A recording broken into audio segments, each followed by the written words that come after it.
Hi there guys and welcome to Dinos Vault. Once again today I review the Honda CBR150R, the 2016 model. First of all, I apologize to all my viewers who have been requesting me to review the new CBRs since last month. I must tell you I have been constantly following up with multiple dealers here in Hyderabad, and finally I got to review the new models now. When you look at the bikes themselves, there's not much to rejoice because this is simply a paint job and a sticker upgrade. Everything else remains the same. In this video I'm reviewing the CBR150R, and soon I would be uploading the CBR250R video too. Now with all the formal explanation out of the way, let's look at the bike itself. And though it has been around since 2012, I must tell you I was quite impressed with the kind of fun the CBR150R offered when I rode it back at the time of its launch.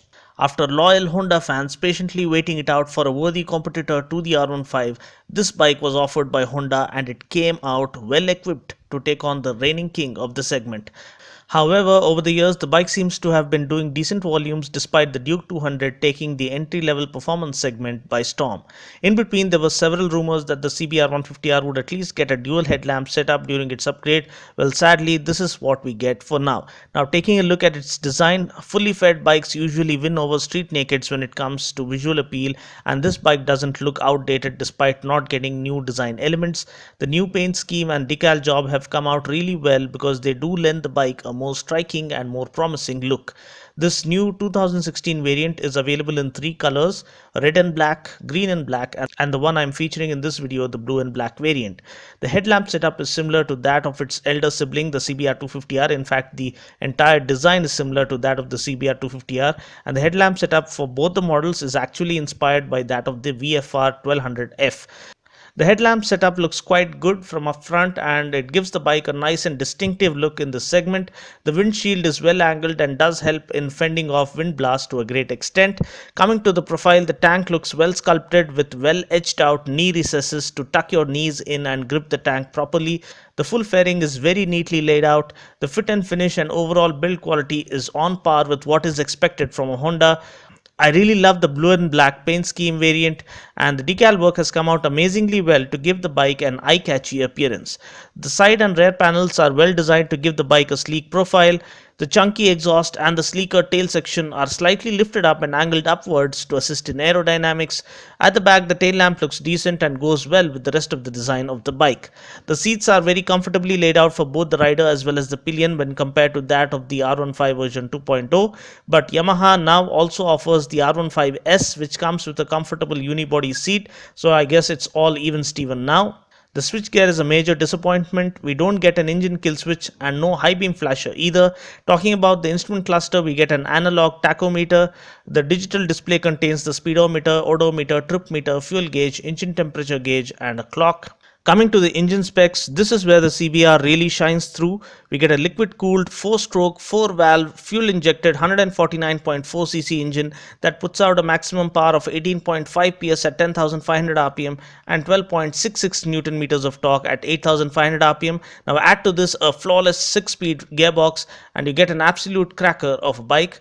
Talking about my test ride experience, the clip-on handlebars are slightly low set and the rider foot pegs are slightly rear set such that you get a proper super sport seating posture. However, it is not too aggressive like that of the RC. The CBR puts out 1.5 PS of more power than the R15 and the peak power comes in later in the RPM range when compared to that of the R15. However, the torque is lower compared to that of the R15, hence it takes a wee bit of time for the engine to wake up, but once it does, the bike offers adequate fun on the run. The engine is super refined, the 6-speed gearbox is nice and smooth, the clutch is nice and light as is the case with all Honda bikes. I could only manage to get a short test ride and the bike being a brand new one, I couldn't push it too far. Nevertheless, it is a pretty decent proposition for all loyal Honda fans out there. Also, the shorter wheelbase of just 1305mm, which is 40mm lesser than that of the R15, renders the bike easily flickable on city streets. Talking about the brakes, we get a 276mm disc up front and a 220mm disc at the rear. Braking is decent enough for a bike in this segment. Talking about the suspension setup, We get telescopic suspension up front and a spring-loaded hydraulic monoshock at the rear. The suspension setup strikes a perfect balance between comfort and performance, and as a result, you need not worry about breaking your back each time you ride over a pothole. Talking about the wheels and tires, we get 17-inch wheels and tubeless tires. We get a 100 by 80 front tire and a 130 by 70 rear tire. The fatter rear tire does offer good road grip. Ground clearance is 190 mm, which is phenomenal for a bike in this category. Fuel tank capacity is 13 liters. Talking about the mileage claim, there is no official mileage claim, but given the sporty character of the bike, I believe you can expect around 35 to 40 kmpl. Extracting best mileage depends on the way we ride, so please go through my mileage tips link mentioned in the description portion below. Price ex-showroom Hyderabad for the all-new CBR 150R is around rupees 1,27,000. So that's pretty much it. I just hope you found this video useful. Until next time, this is Dino saying ciao. Take care, God bless, and ride safe.